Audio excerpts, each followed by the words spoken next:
What's up, everybody? Welcome back. Welcome back.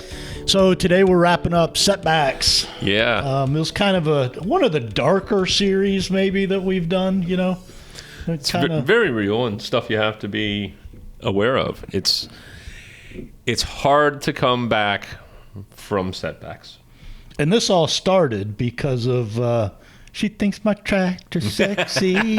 Yeah. Because of Kenny Chesney concert Yeah, and your own again, it took till like Wednesday. I didn't let it affect my workout schedule or anything, but you know, it was Wednesday when I was feeling better. So, you know, you do the time or whatever the crime, whatever. Right. You know, and I think you gotta be like, all right, I'm going to push through this. If I indulge, whether it's in food or booze, or I stay up and Netflix binge and sleep doesn't come in, you got to be prepared. You do all three in the same evening.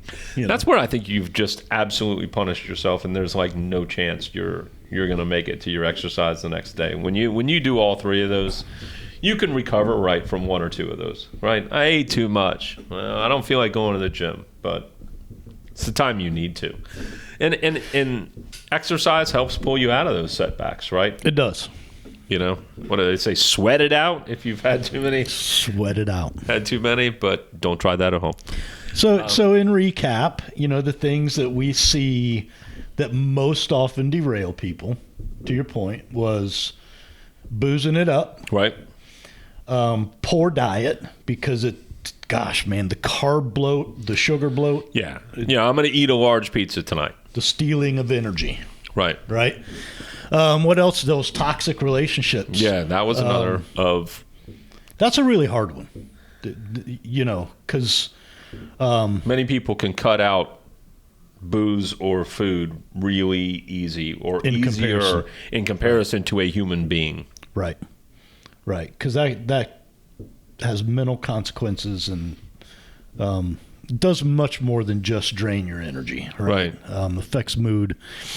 Toxic relationships, I feel like there was another. Was it sleep? Sleep. And that goes back to like, all right, I'm going to stay up and watch 4 episodes of Night Court. Yeah. Remember that show, Night Court? I do. I do. Well, I've just dated myself, I think. Yeah, a little bit. But yeah, I mean, you know, staying up for whatever reason, you're staying up late partying, or you're staying up late watching TV shows and not getting the proper amount of sleep. Well, and sleep and food, too, are ones that we probably abuse the most often, right? It's I'm pretty good about bedtime. I think you are, too. People hate me at bedtime. Yeah, it's like, whack, I'm out. Yeah. You need to do something. Sorry about that. My time is right. Come. Right. But I know for a lot of people, my wife, man, she will wake up in the middle of the night worrying about something. Right. And she won't go back to sleep. She might as well get up and get a cup of coffee and start her day, because it's like the wheels start spinning. It's hard to get that stuff out of your head, you know? Yeah. And sometimes it's just trivial stuff. And she's like, I don't even know why I woke up thinking about this, but I couldn't go back to sleep. You know, so I think those are very regular. Booze, you know, Friday nights and whatever. But food and sleep are every day. Every day. You have to be diligent about. And, you know, we say it in exercise, never 2 in a row, right? Shouldn't that kind of hold true for diet and exercise as well, right? Like, all right, you slipped, you had a few Krispy Kremes, okay. How do we get back on track, and you don't let it go into, well, the day is busted and I'm really going to throw the baby out with the bathwater. I mean, I repent. What's not repented came forth with my McDonald's habit for breakfast. Right. I don't want to say habit, but every now and then I will justify having a crappy breakfast with, well, I'll skip lunch, and then I end up not skipping lunch. And it turns into a crappy day. I just need to skip the crappy breakfast. Right. You know.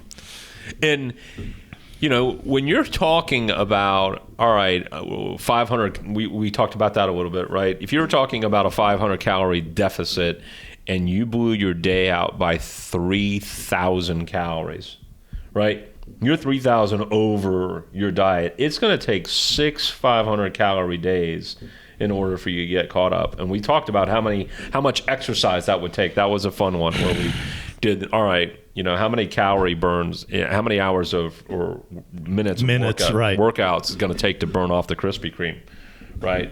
So that was fun to do as well. Yeah. But so any final wisdom advice for avoiding setbacks? Know what you're getting into prior to know. I mean, if you can, it's plan for it. Like I said, but prior to going to Kenny Chesney, I could have hit the gym. I could at least hydrated better. Right. I could have had a water in between every other beer, Hydrate in between. Know what you're getting into. If you're going to do a food blowout and you're going to have, your pizza tonight, then, how are you going to correct that tomorrow?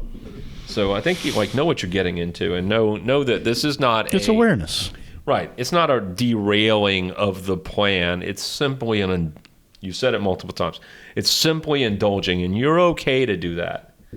Of course. It's human, right? But let's not make this a pattern. Yeah.